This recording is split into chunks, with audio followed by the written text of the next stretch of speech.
Okay. Good morning. Good morning, everybody. Welcome to the Saturday Morning Mastermind. I'm your host, Samantha Studebaker Carl, broadcasting to you from beautiful Indiana. I'm here with my good friends Dan and Catherine, Jason and Lori, and today we are going to continue our discussion of The Big Leap by Gay Hendricks, excuse me. We're still in chapter 1. We're going to be starting with page 19, moving beyond the hardest part. And for those of you who are watching, if you're interested in participating, we'd love to have you. You just need to find us at Mindset Mastery Collective on Facebook, and you'll find our group, and you can jump in there and get all the information you need. All right, so guys, go ahead and introduce yourselves, and then Catherine, you can take it away with the reading. Good morning, Jason Roberts here. Happy to be here. Good morning, Dan Sisek in Las Vegas, Nevada, and I'm also happy to be here. Lori Emmons in Denver, and very happy to be here.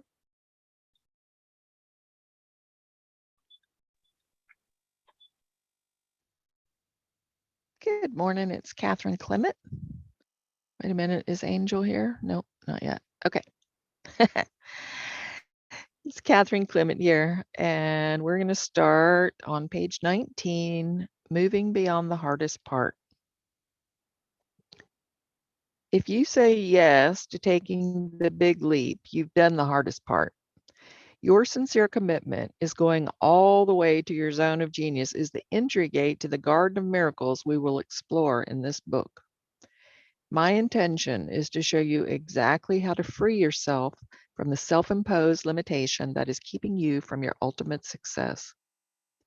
If you are already successful, yet sense there's a quantum leap in your success that awaits you, you can take that quantum leap with the tools in this book. I guarantee it. That may sound like a bold claim, but this method has been taught to hundreds of people who are already achieving ordinary success and then took the big leap into the extraordinary.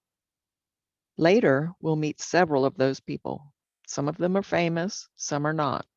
But they all have one thing in common. They learned what I'm going to tell you about, and they transcended ordinary success to a level they hadn't imagined possible.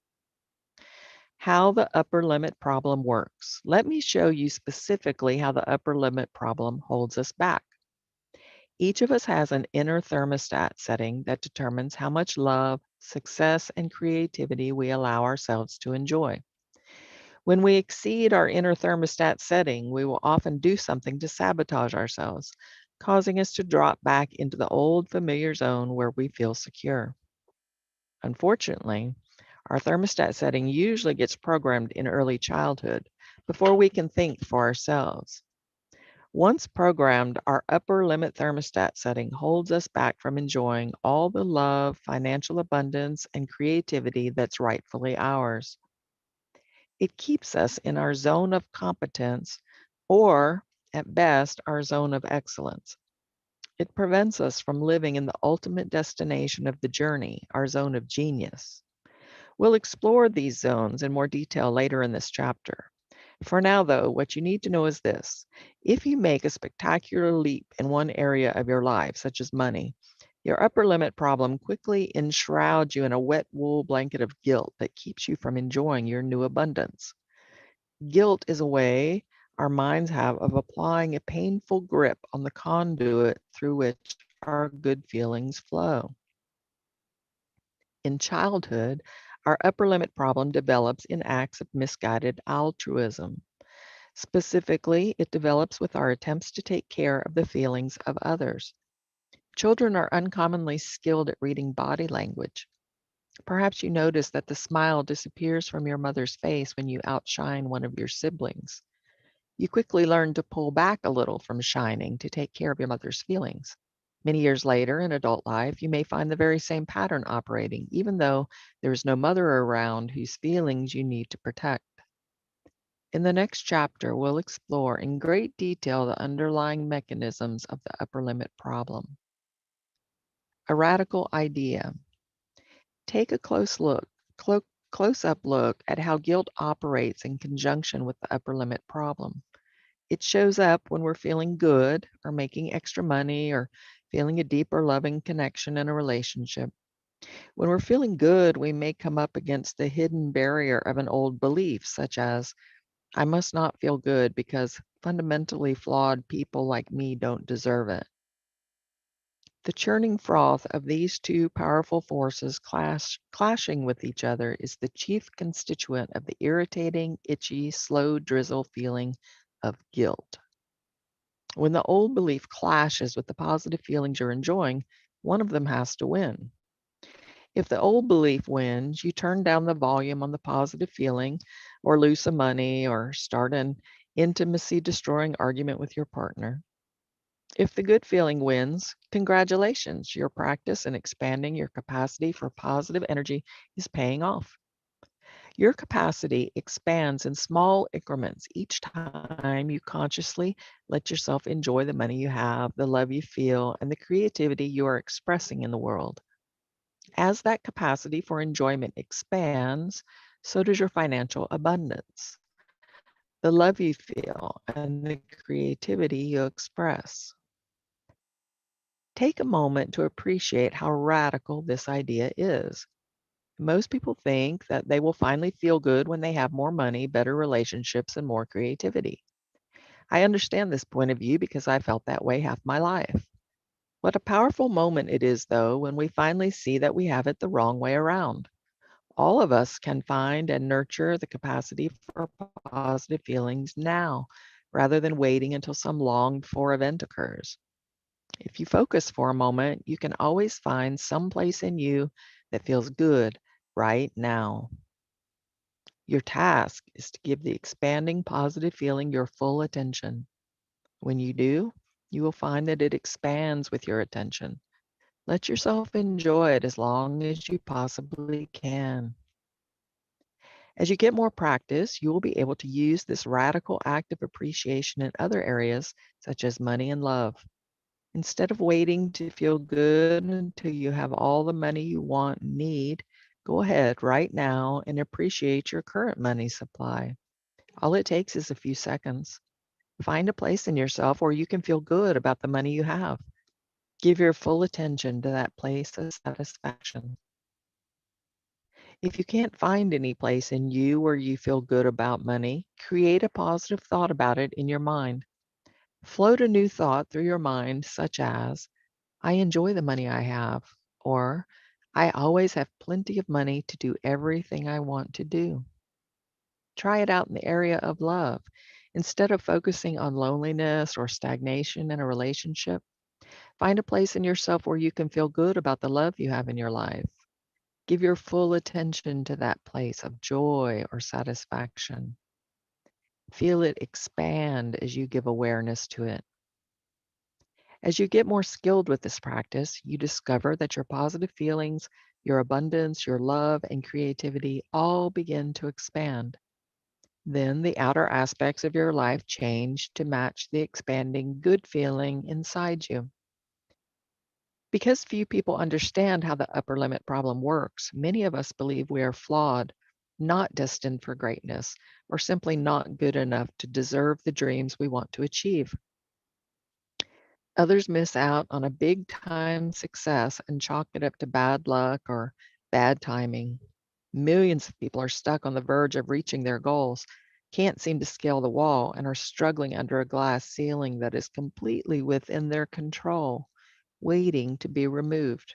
But here's the good news. You're not flawed or unlucky or anything of that sort. You've got the upper limit problem, and it can be transcended in the wink of an eye if you're equipped with the right tools and a willing heart. Here's a deeper look at how the upper limit problem keeps us trapped.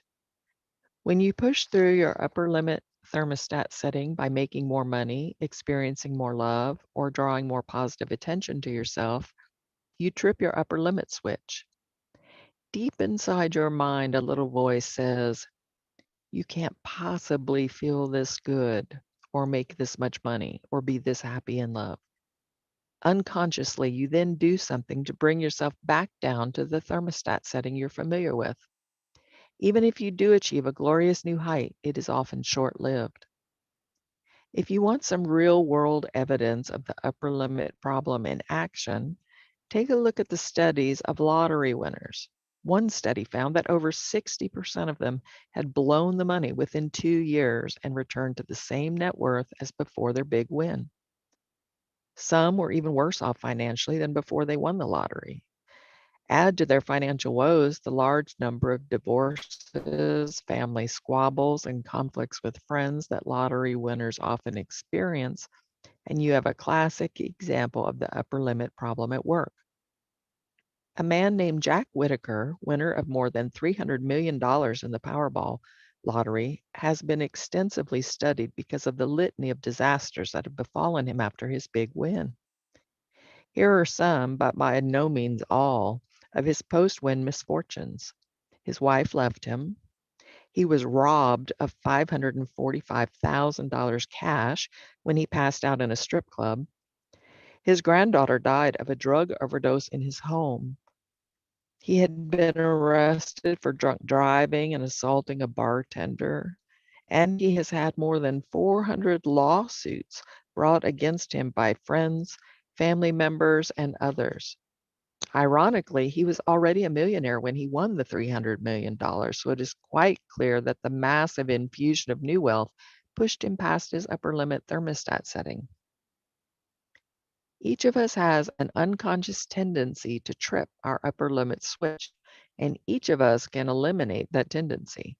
We deserve to experience wave after wave of greater love, creative energy, and financial abundance without the compulsion to sabotage ourselves. That's what I want for you, and I hope that's what you want for yourself.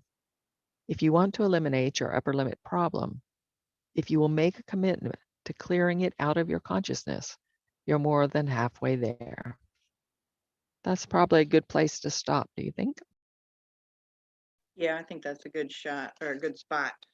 Um, that's a lot to think about there. It kind of boggles the mind a little bit thinking that, you know, we get to a certain level and then we have this tendency to automatically start sabotaging ourselves. It's crazy. You'd think, oh no, I'm not. I have my own best interest at heart, right? But we don't always, I don't think. I think we're focused on the things that, you know, we are not happy about versus the things that we are happy about. And we talked about this a lot when we studied the book, What to Say When You Talk to Yourself by Shad Helmstetter. He talks a lot about, you know, what you're focused on and how you cause your own misery by focusing on, you know, things that are negative. So kind of my little bit of my thought here was just kind of ask everybody, you know, what can you see areas in your life where you recognize where you kind of hit your upper limit thermostat, if you will, and have sabotaged yourself in some way?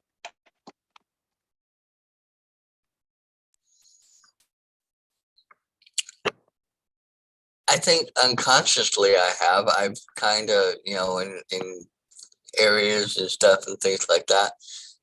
And it's almost like I'll sit there and, you know, things will be going nicely and comfortably, and I'll be like, oh, this is nice. I like this feeling. But then subconsciously, I'll almost kind of say, okay, when is that other shoe going to drop, or what's going to happen that's going to change this or disrupt it, or, you know, whatever. And I'm wondering if even when that thought first trickles in, if that's the gate, so to speak, that opens that possibility, or that allows that possibility to then happen, rather than, you know, like he says, continuing on in riding that feeling of, you know, I like this is good, I want to keep this going for, you know. But and the other part of me says, but it always seems like there's that pendulum or that pull or that swing or something, that natural rhythm of life, I guess is how I'll say it. You know, it seems like it swings here and then gets so far, and natural energy or whatever to me seems to pull it back. And how do you break that pullback, from happening? And I I just sometimes find that hard to, and maybe that's part of my upper limit problem, is finding, how to believe that, yes, I can keep it going and keep it constantly going to continue to stay there and stay in that feeling.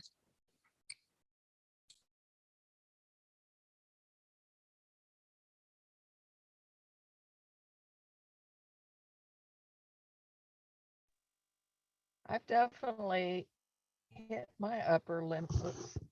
I have my mic moved. Can you hear me?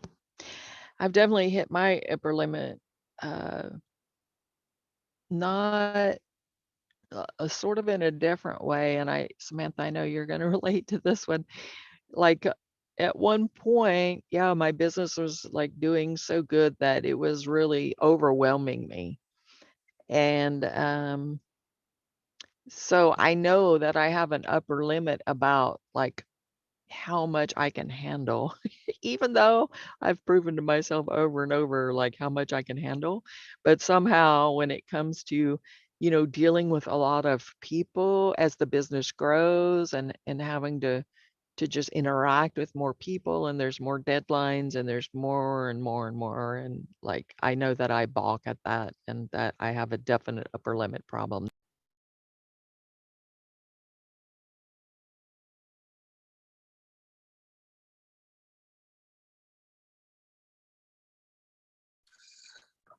I hope you don't mind, Samantha. I'm going to kind of put you on the spot because you're the one who has owned businesses and currently own one and stuff like that.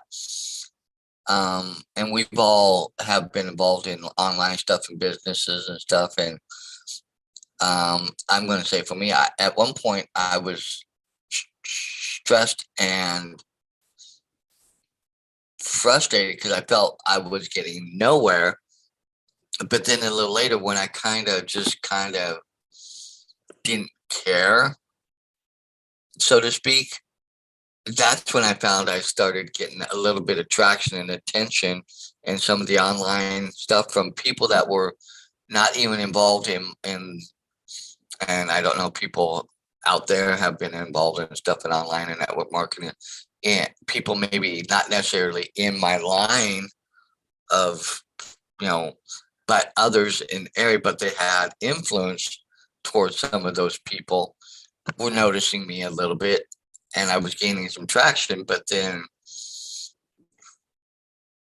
I didn't go anywhere with it. So maybe with you in business, your pet grooming and then your trucking and stuff, have you seen, or because I know you talked about how you guys were good and then it all came crashing down. Did you see it, or did you sense it, or were you unaware? Because I think for me, in some ways, I was sensing it, but I was unaware too, if that all makes sense. Yeah, I think that what's so interesting is when we aren't really aware of what we're doing to ourselves, is that we tend to operate from our fears. And we weren't ever taught that we should operate from our from love or excitement or goodness. And so we operate from our fears. And so for me, like Catherine was saying, the overwhelm aspect of it.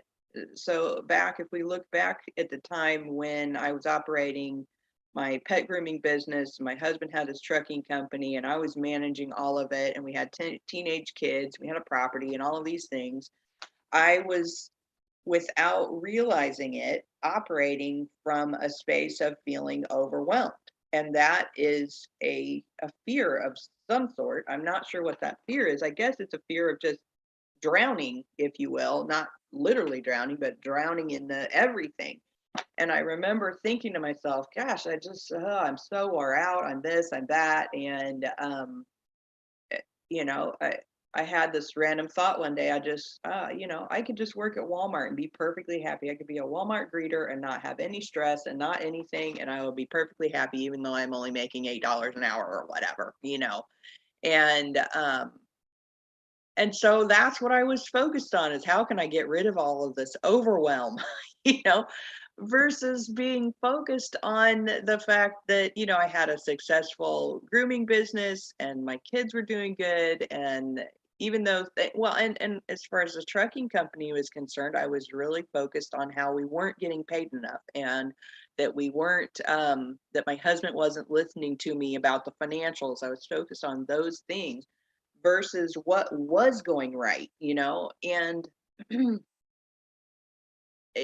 it's funny how we do that to ourselves, or we have some success, we have some things start going right, and then instead of focusing on the things that are going right, we start picking out all these negative crap that's happening, and that's what we like pinpoint on, and we get sucked into that, and then we keep spiraling in our brain of all the things that could go wrong, or all the stuff that I don't like, or all the things the other person isn't doing right, or et cetera, et cetera. And then by virtue of us focusing on that, we start to automatically, without trying, because our brain, however it works, as functions in our brain, they start functioning according to what we're feeding it, So if we're feeding it a bunch of crap, it's going to start focusing on crap, and then that's the direction that we're going to go. And I'm glad that we're reading this book right now, because I was starting to feel some overwhelm in our current business, and I was starting to feel some overwhelm with my family and everything. And the fact that I can recognize it now, I can choose, instead of focusing on the fact that I'm overwhelmed and focusing on all of the things that need to get done, is I can then focus on, oh, okay, these are the things I like right now, and this is what I'm enjoying. And yeah, I have to do this stuff relating to the business, but I'm enjoying this and that in my life, and let's keep this going. Let's focus on this, and this will take care of itself. That's kind of the attitude I'm trying to switch over to, and hopefully it's going to end up working out well that way, because I can see in a lot of ways how just my shift of focus is changing the dynamics of things. So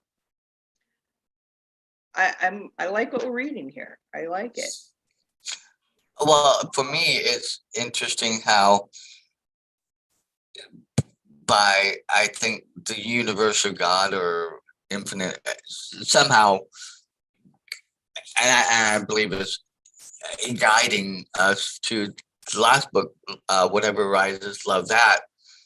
And I think it was good that we read that first, and now we're going through this with the Big Leap, because these two really, I think, work well in tandem, because if you can hang on and keep a hold of, with Whatever Rises, Love That, so that way you can't, and maybe that's part of the how you break down that conduit of, okay, this is what it is, let me love this and accept it and push back out love, but now let me go above that and let me stay in that and operate in that love and in that dynamic and in that positive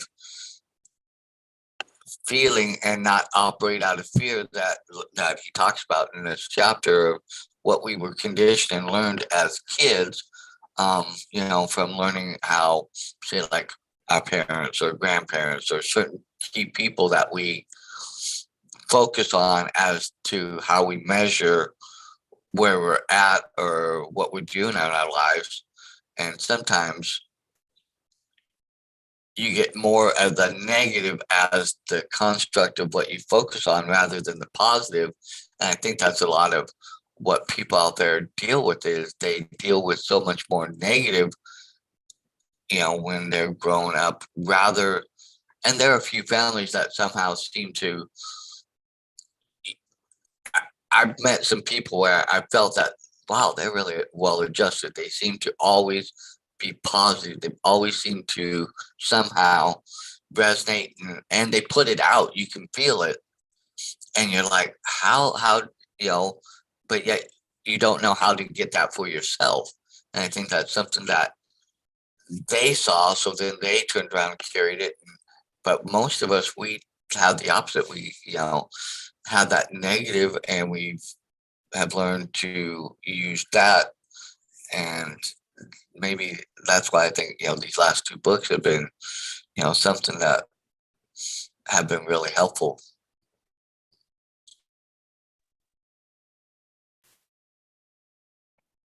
I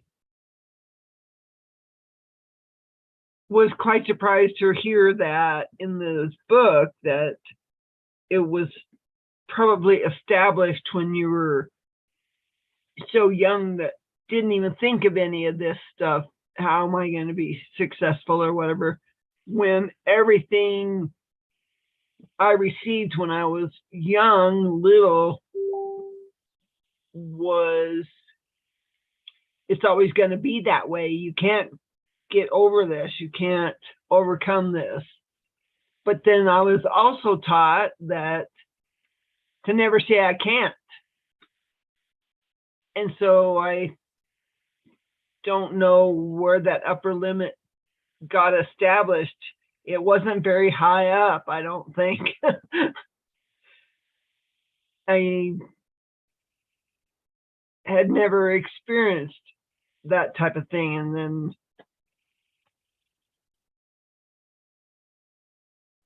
still not sure. Very glad to be reading this book too.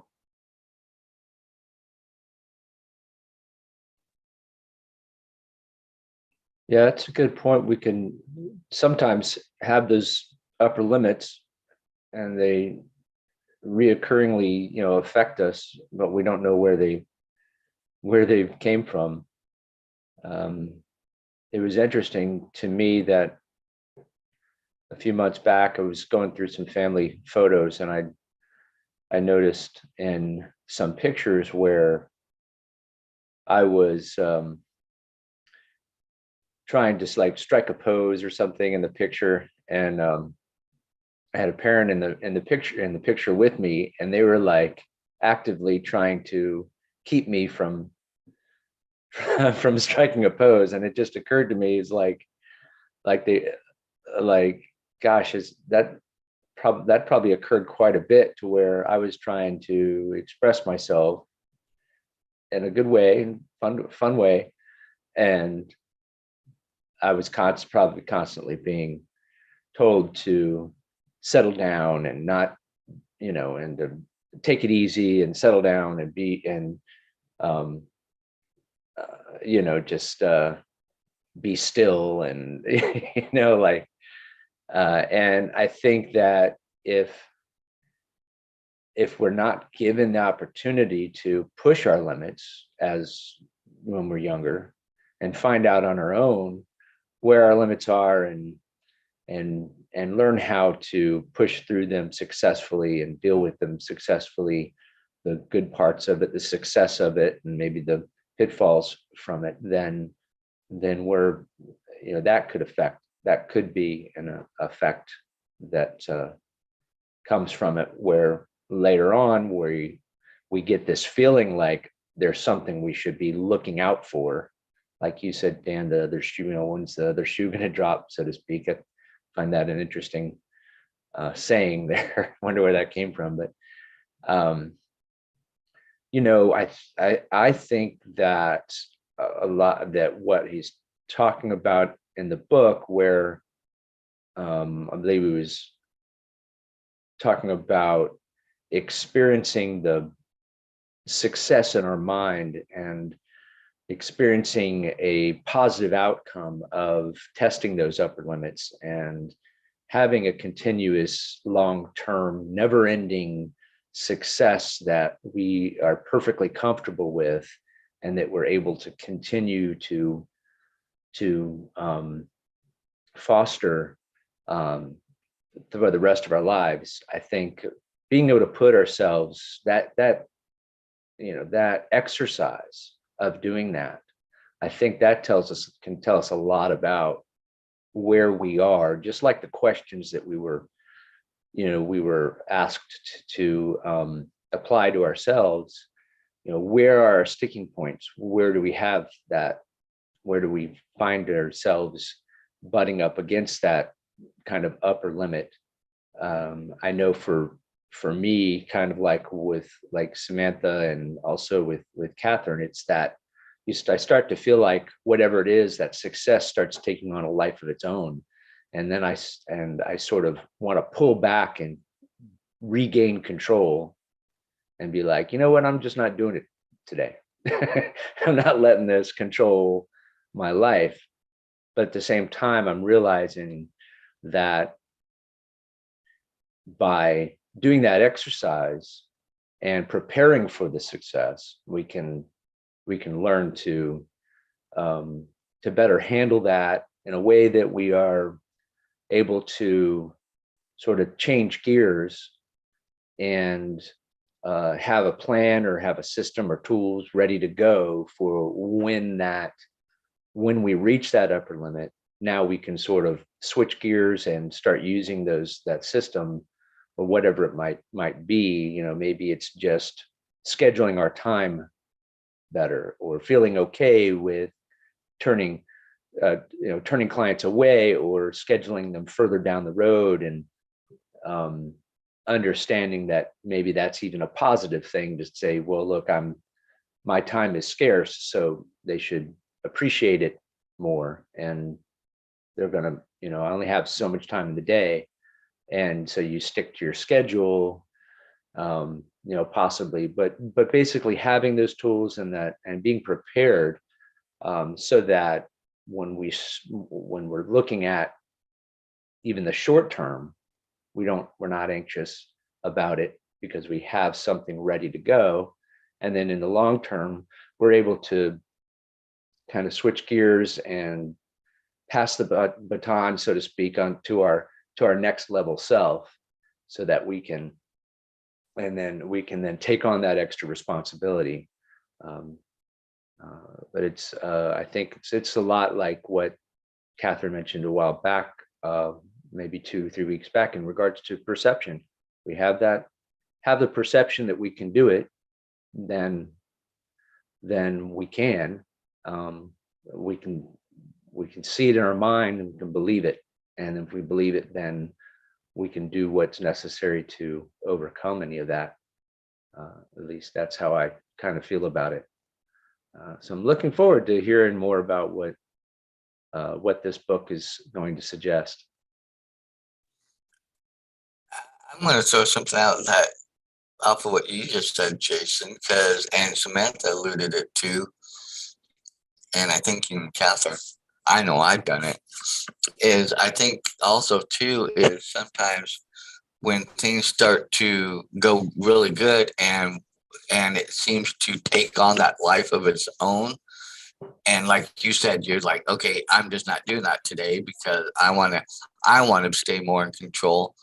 And I'm making probably the worst analogy, but I'm going to remember back to when we were in grade school and kids, and we were like first learning how to do our letters, first in, just regular, A, B, how bad we were and how all over the place. And then, we mastered, the regular A, B, C, Ds and all that and got good at that.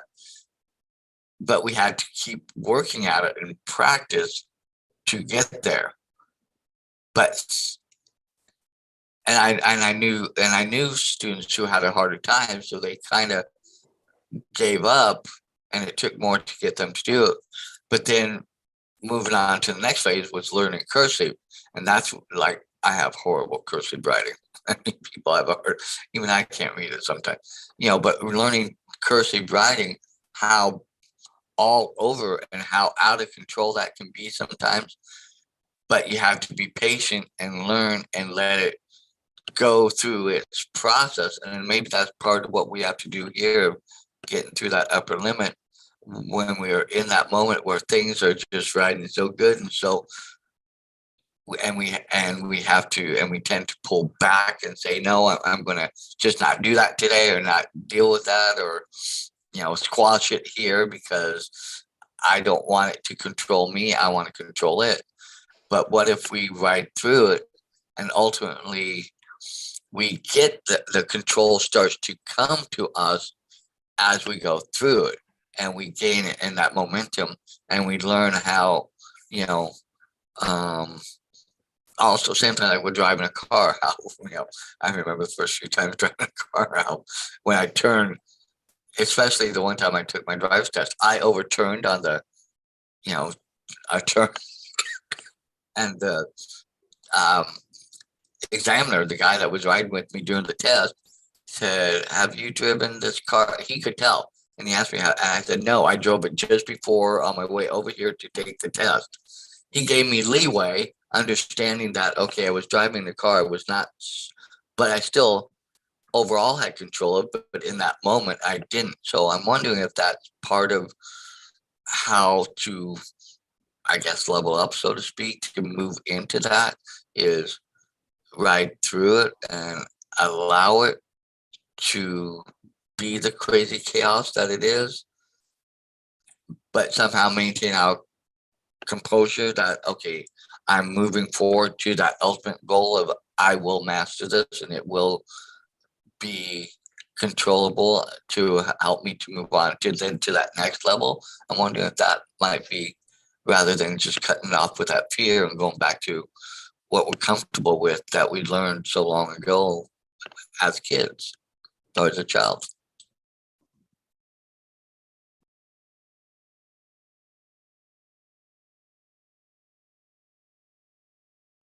Yeah, I think that's an interesting example, Dan.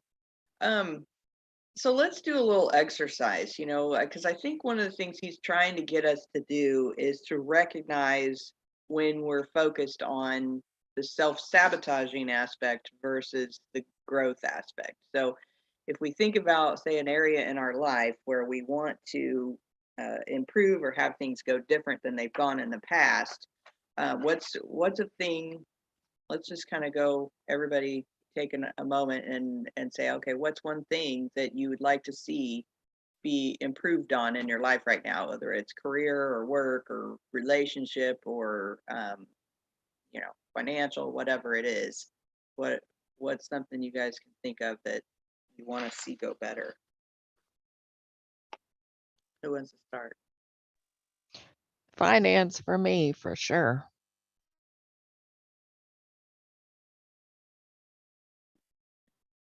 Okay, so like if you're going for finance, let's just kind of do one person at a time.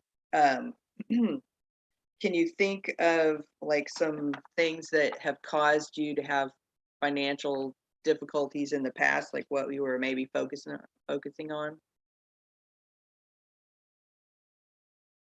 Thought processes, or maybe where you've hit like an upper limit at one point and then everything went to shit. Can you see where any of your negative focuses? Definitely, I was raised with a lot of negative presumptions surrounding money. I don't know how to say it really. Like, we didn't have a lot of money. So I guess when you don't have a lot of money, it's pretty common to like look at people that do and badmouth them a little bit. So I was sort of raised with that. And I've probably never, I mean, to me, when I was making big money, that's probably not even big money to most people. I mean, I already have an upper limit set right there. You know what I mean? But I have definitely sabotaged myself. It comes from these fears, these underlying fears that we have that we don't even know. Like you said, Samantha, we're working out of them. We don't even know. And yep, definitely. Okay, so then like right now, whatever your financial situation is right now, can you think of some positive things about it that you can focus on in the now? Absolutely, I can, because my life is very magical and things show up out of nowhere. And yeah, so I can focus on that for sure.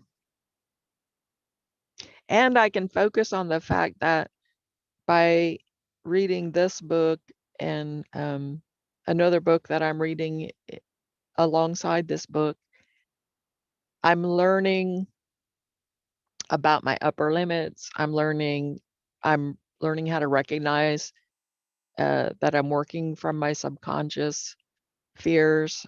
And once you can recognize that, then you can choose another path. It's when you don't recognize it that you're stuck. So I'm really super excited about that. I can really focus on that because I feel like that's the the light, at the tunnel for me.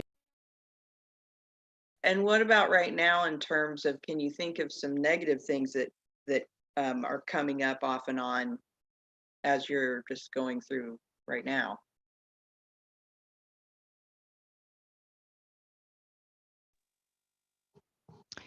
Absolutely, because we all have these underlying fears that, well, what if, I think this is the light at the end of the tunnel, but it turns out not to be the light at the end of you know what I mean? Like we always have sort of that underlying, um, oh gosh, what if this is just more of the same and it's not really, I'm not going to be able to change things in my life, but that's so disempowering. So I don't even like to go there like that. You can all feel that. That's not good at all. We don't like that.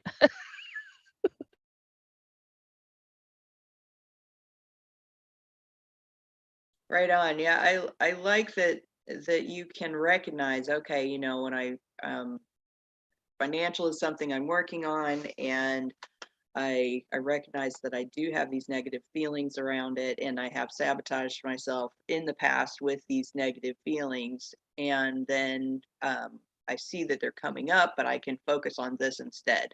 And this is what I want to focus on right now. So I like that. I like it. Who else wants to jump out and share something that they're hoping to improve right now? I will. You guys know I have so many.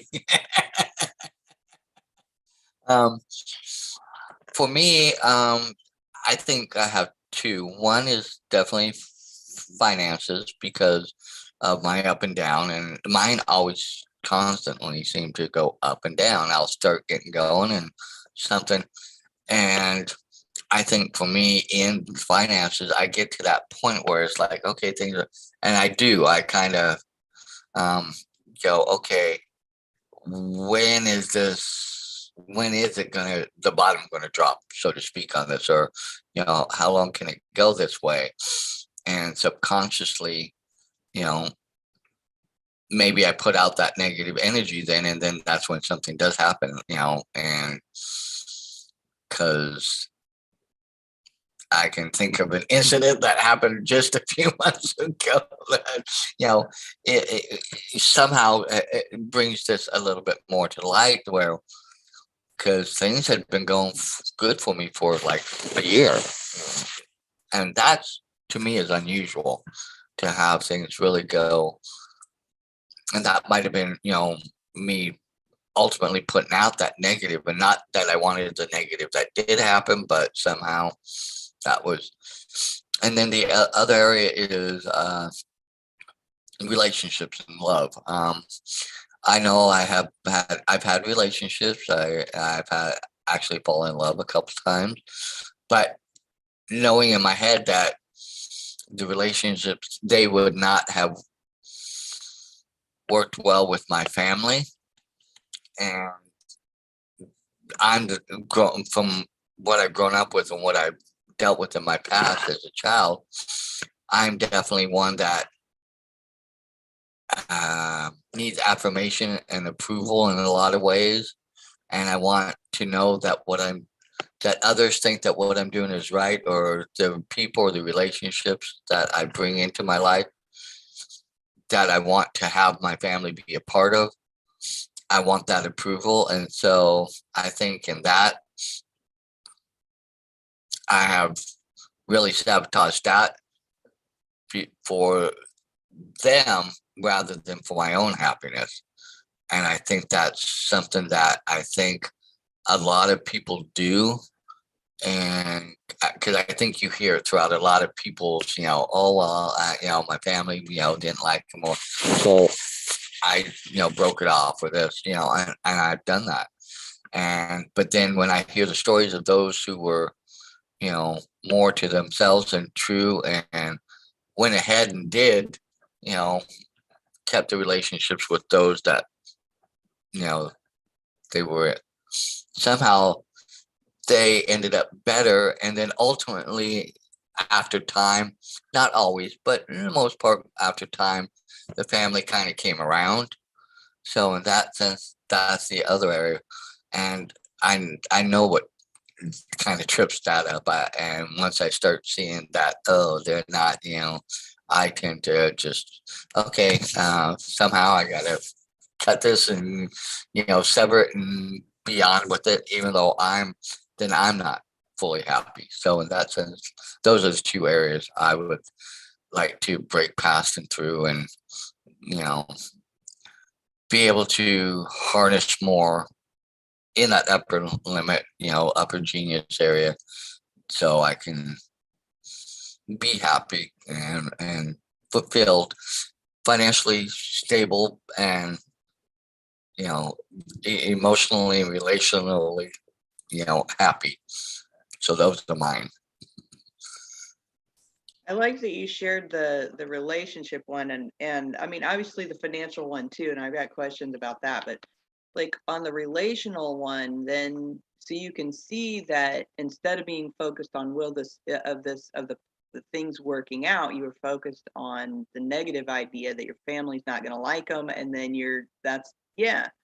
So when you by recognizing that, then going forward into future, if you were to focus on something different, let's take that particular relationship as an example. What could you have focused on about that person or that relationship instead of to that would have been a positive thing, whether it worked out or not is irrelevant, but if that was a positive thing, what could you have focused on? I think for me, in parts of that, it was more that I think I've just felt happier and in some ways more complete. If you can understand, well, I'm sure you can, Angel can, and Lori probably, and Catherine, of course, because you've all have had relationships and you've had family. So in that sense, you've, done that part, which I haven't. I've had relationships, but even then, it didn't go much further than that. So in that sense, but when I was involved, especially one, I really felt more alive, I guess, so to speak, because there was somebody else to share things with, and somebody else to kind of go back and say, okay, I've had a rough day, horrible day. What, I just need to lean on you now to help build me back up, rather than always, because I'm constantly always, it's a relationship of me and me, for lack of a better saying. I have to, when I'm down, I have to console myself. I have to build myself.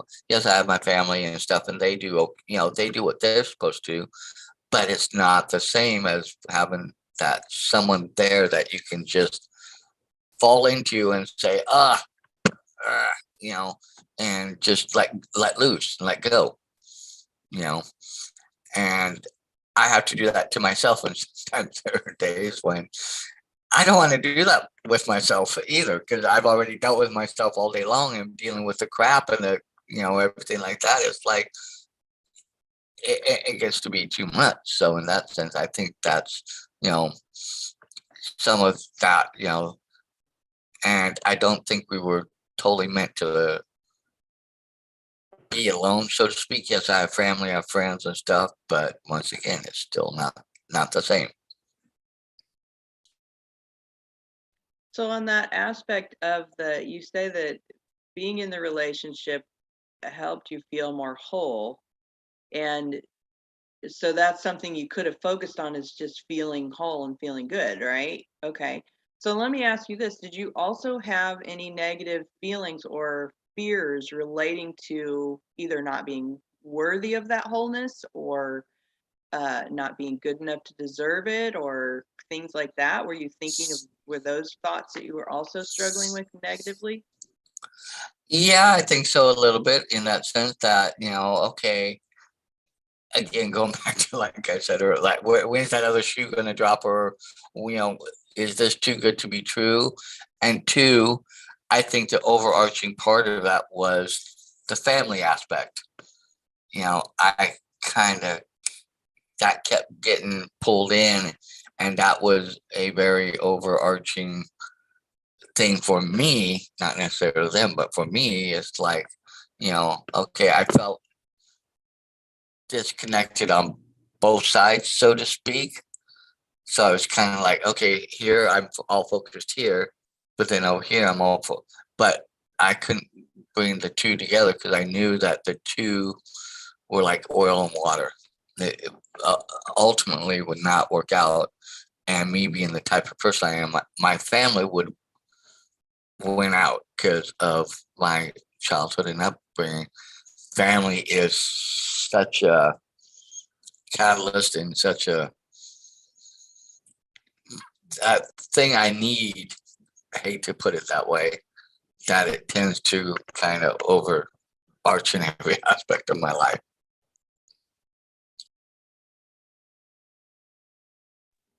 Well, thanks, Stan, for sharing all that. I think that's very insightful.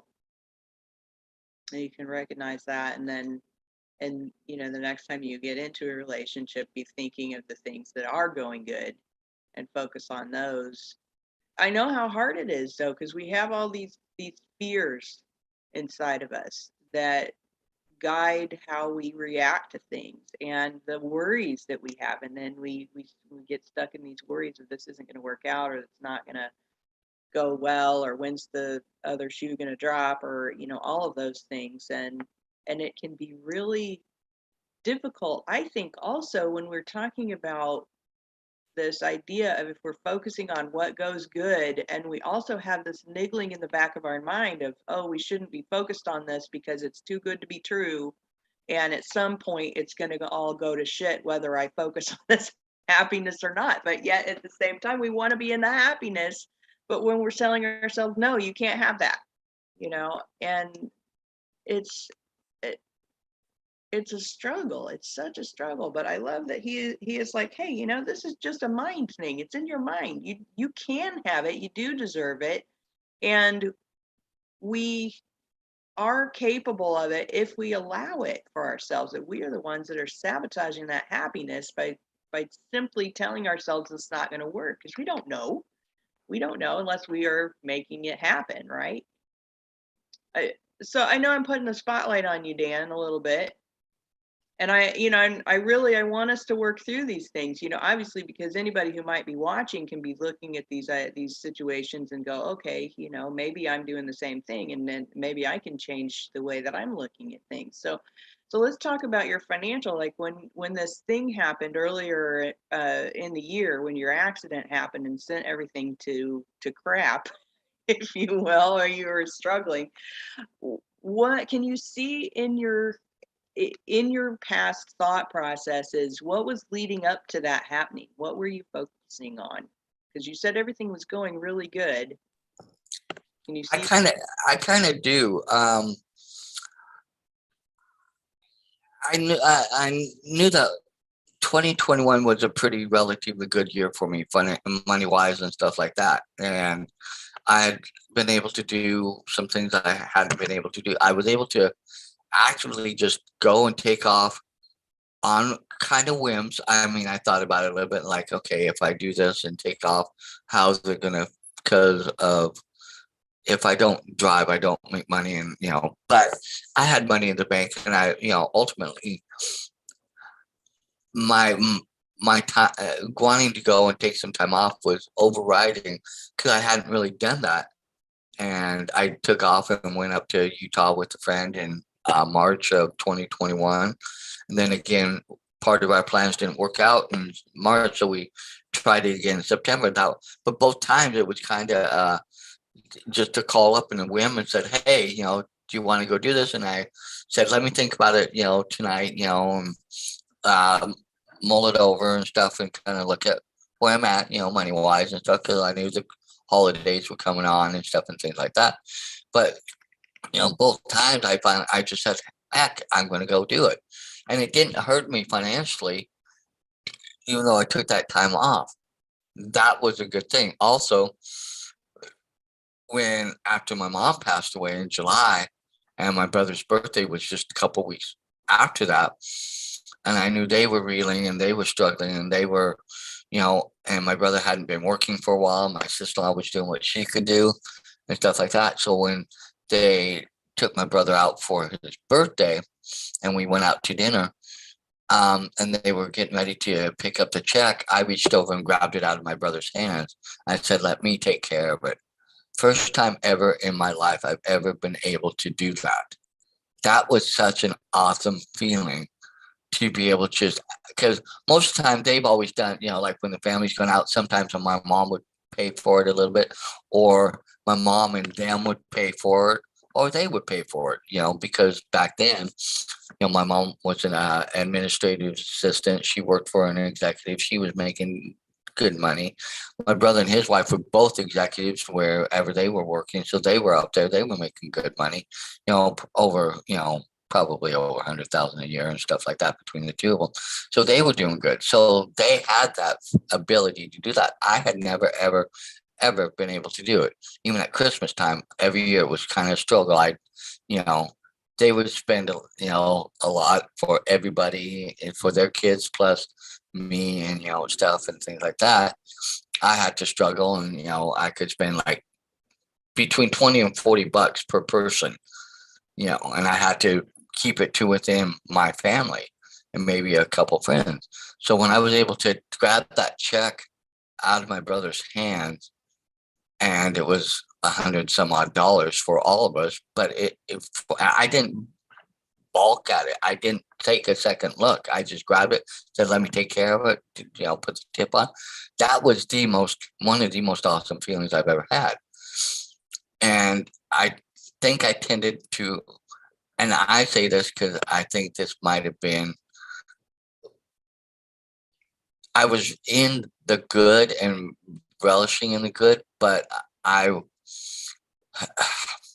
feel I was at some point thinking that I was becoming a little full of myself and thinking, "Oh, I'm just doing so good. Things are going so great," and this and that and the other thing. And it carried over into the beginning of the new year. And then April, that happened. And it just, and I had some car expenses last year, which added up and dwindled down, but I was still able to do all the things I did, which was, carried into that feeling. But then when this happened, I didn't have the money I had built up last year. And I'll be honest, I was averaging between 4,000 and 5,000 between my two accounts, the one I use for the business and one I use for my personal, stocked away. For me, that was a good chunk of money. That was a nice amount to have off to there to rely on.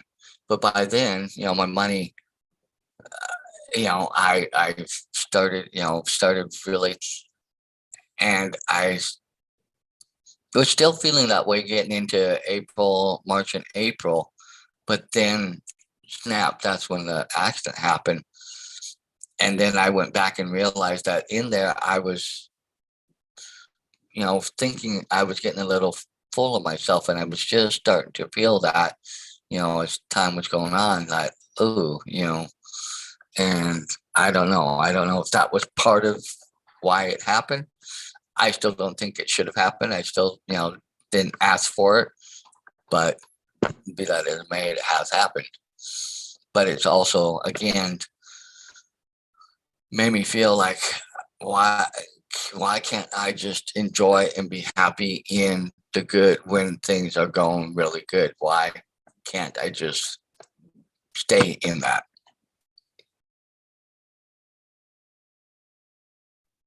Yeah, so you kind of like, if we're going based on this book, and what he's saying is that, the previous year, when you were able to take the time off and enjoy that time off, and then you were able to take the check, and that made you feel so good, is that kind of was like you've reached kind of your upper limit mechanism at this point. And then you started feeling like, oh, maybe I shouldn't be. I'm feeling like I'm too full of myself. Like you're getting too confident. Like that's a bad thing. Like you're being confident. So you're thinking to yourself that. And I mean, we don't want to think that when we start feeling these feelings of, oh, okay, maybe this is, maybe I shouldn't be acting this way or being this way or whatever. I shouldn't be, I shouldn't have, shouldn't whatever, that any of that could have something to do with a car accident. you know it it seems crazy, right? It seems so crazy, but yet I can look back over my life multiple times and see, okay, I've reached this level of happiness, this is going really well, and and then I start feeling negative feelings like, oh shit, something's gonna happen. What happens? Then something happens. It's like crazy. It's like we make it happen for ourselves, even though we don't even know how we do it, which is a weird thing too. But somehow we do. I was reading another book, and in that book it was talking about a this brother who it was two brothers, and the one brother, when the younger brother was born, he would like give him a really hard time and tell him he wished he was dead, and said just mean things to him because he was jealous that he'd been born, right? And so he grew up bullying his little brother, and while his little brother got this idea somehow in his mechanism that every time that what he ended up happening at one point was that in order to uh I don't know, his mechanism caused him to get like this medical condition where he was super fragile, so then his parents were more protective of him. And so throughout his life he played out this thing where every time his brother would come around, the younger brother would have some kind of medical thing happen, some kind of accident, so he'd end up in the hospital and be protected from his big brother, if you will. And that is just such a weird scenario, to think that we have a mechanism within ourselves that will sabotage ourselves in such a way that makes no sense at all, in order to protect ourselves from whatever evil it is that we think is out there in the world. And sometimes that evil can be us thinking we're full of ourselves, right? Or that we don't deserve whatever success we're having. Or my evil is being overwhelmed, and I can't be overwhelmed. If I'm overwhelmed, then that's a bad thing. I can't allow that to happen, and so my internal mechanism will sabotage in some way. It'll cause all these little events to happen that eventually causes a sabotage of some sort. So it's crazy. It's crazy. So we are way past the top of the hour, guys. Now I know we each probably have another example that we could share.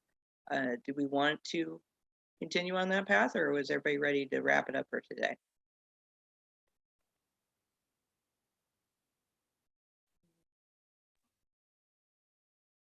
I think maybe there will be time to share on other days.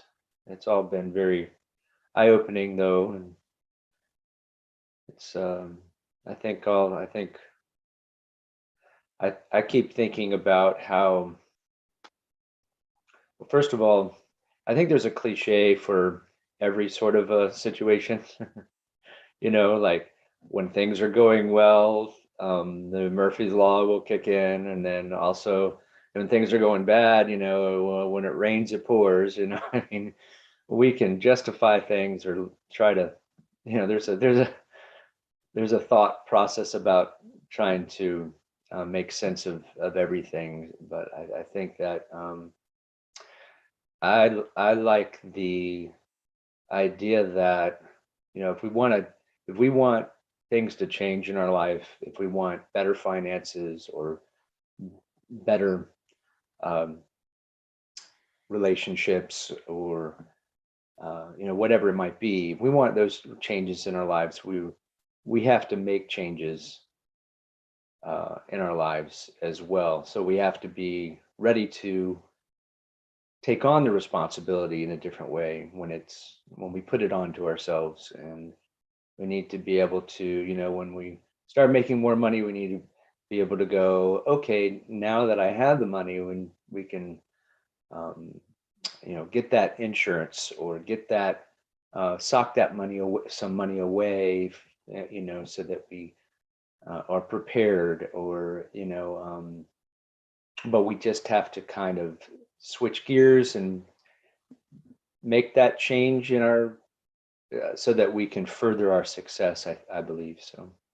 But that's all my point. But yeah, I think we all have those stories that we could share. I'll keep mine for another day. Thank you so much, everyone.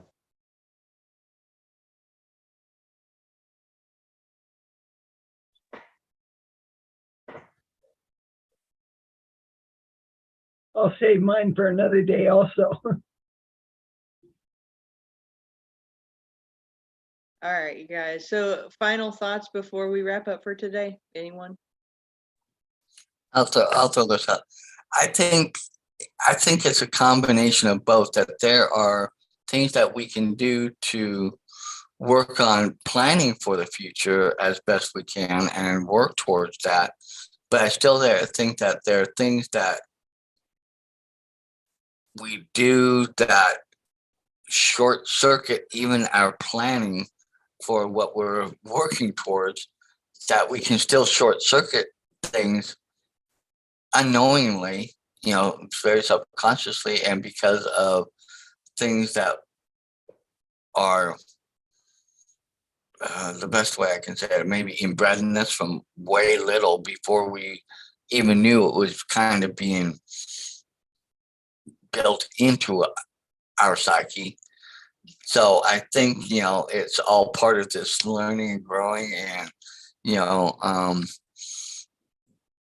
become, and the best way, you know, going back to God, infinite intelligence, the universe, getting more in line and in touch with that and understanding that, so then we can better understand ourselves to continue to move forward and evolve and be the best versions of ourselves, but also keeping room for, like what we learned in the previous book, whatever arises, love that, because there are things that are going to come up that we can't always plan for, but in how we respond and how we react.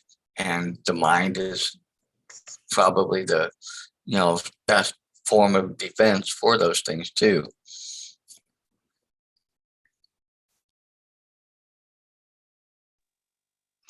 Human beings definitely are wired for survival.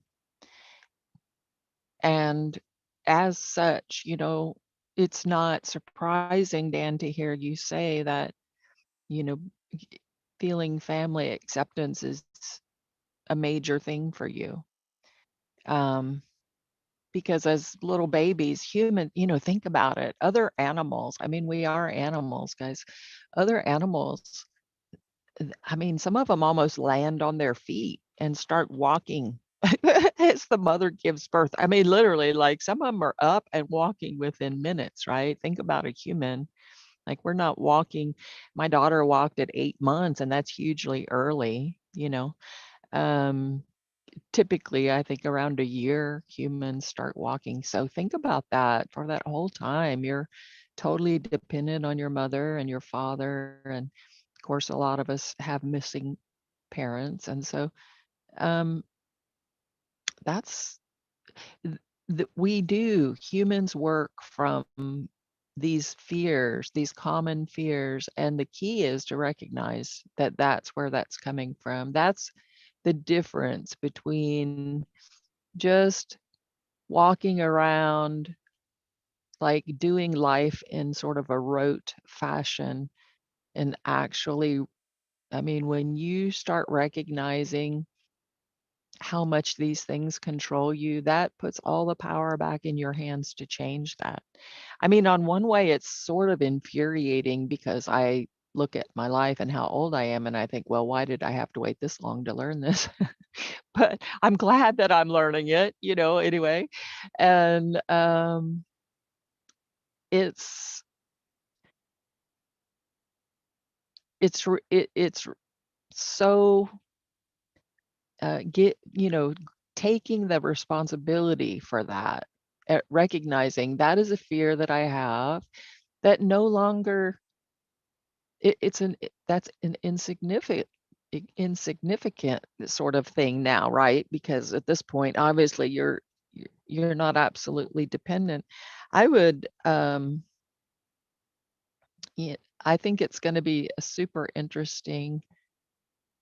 And it's probably going to take us a long time to cover this little book. I was thinking about that earlier. I made a comment at the beginning, this is a little book, but I can see that we're going to talk a lot about a little in this book. So I hope everybody has a wonderful week. And just remember, this is all, you're creating it. You are, with your thoughts and feelings that most of the time are not even real or don't represent reality. They just represent the way you see reality based by looking through those fears. So I know that's a little bit of a head flip, but it's for real, So have a good week. Yikes, I don't want to be responsible for all this. But I love you guys. Have a good week. I was going to say, I love how you said that it's real, but it's not real. What a concept. Love you guys. Awesome. I agree. I think this is going to be a deep book that we are more in depth than we thought it was going to be. So I love that. Awesome, guys. Well, let's see. Today is Saturday, the October 22nd, and we are still in chapter 1 of The Big Leap by Gay Hendricks. And so next week we'll be continuing on with that. And if you want to join us, all you got to do is go to Mindset Mastery Collective on Facebook, and you'll have the opportunity to get into our Facebook group where you can see all the recordings. And there's the pinned post has a list of all the videos that we have looked at over the years and all the playlists on our YouTube channel. Of course, if you just search for Mindset Mastery Collective, you'll find our YouTube channel, you'll find our website, you'll find us on Facebook, all of the above. So with that, guys, we'd love to have you join us. If you like this video, click like. If you are interested in what we're talking about, click subscribe, and you'll see the next time we upload new video and when our live broadcasts are posted. So with that, guys, have a great, awesome, amazing week. We'll see you next time on the Saturday Morning Mastermind. Bye for now.